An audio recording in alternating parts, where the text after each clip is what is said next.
கடந்த 2014 பாராளுமன்ற தேர்தலில் அனைத்து இந்திய அண்ணா திராவிட முன்னேற்ற கழகம் 44% ஓட்டு வாங்கியது. ஆனால் இப்போது நடந்த 2021 பாராளுமன்ற தேர்தலில் 21% வாங்கியிருக்குது. மீதி 23% ஓட்டு அதற்கு கிடைக்கவில்லை. ஏன்னா அந்த 23% ஓட்டுகள் அதிருப்தியாக இருக்கிறாங்க. இப்போது உள்ள தலைமை மீது அதிருப்தியில் உள்ளனர்.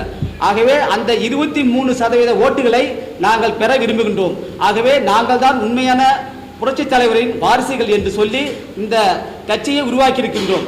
மேலும் புரட்சி தலைவர் உருவாக்கிய பைலாவில் சாதாரண தொண்டனும் பொதுச் செயலாளருக்கு போட்டியிடலாம் என்ற விதியை இப்போது உள்ள தலைமையில் இருப்பவர்கள் மாற்றிவிட்டார்கள். 10 மாவட்ட செயலாளர்கள் வழிமொழிய வேண்டும், 10 மாவட்ட செயலாளர்கள் முன்மொழிய வேண்டும், 5 வருடம் தலைமை கழக நிர்வாகம் இருக்க வேண்டும் என்ற கண்டிஷன் போட்டிருக்காங்க. ஆனால் புரட்சி தலைவர் அப்படி செய்யவில்லை. சாதாரண தொண்டனும் பொதுச் செயலாளர் பதவிக்கு போட்டியிடலாம் என்ற விதியை வகுத்திருந்தார்கள். அந்த விதியை இப்போது உள்ள தலைமை மாற்றிவிட்டது.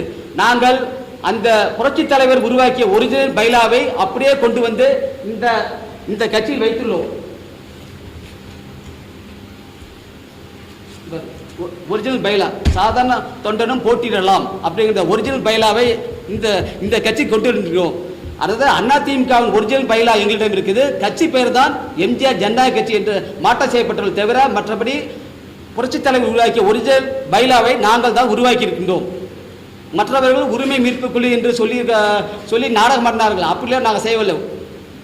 முழுமையான முயற்சி எடுத்து ஒரிஜினல் அதிமுக பைலாவை எங்கள் கட்சியில் வைத்து இருக்கிறோம்.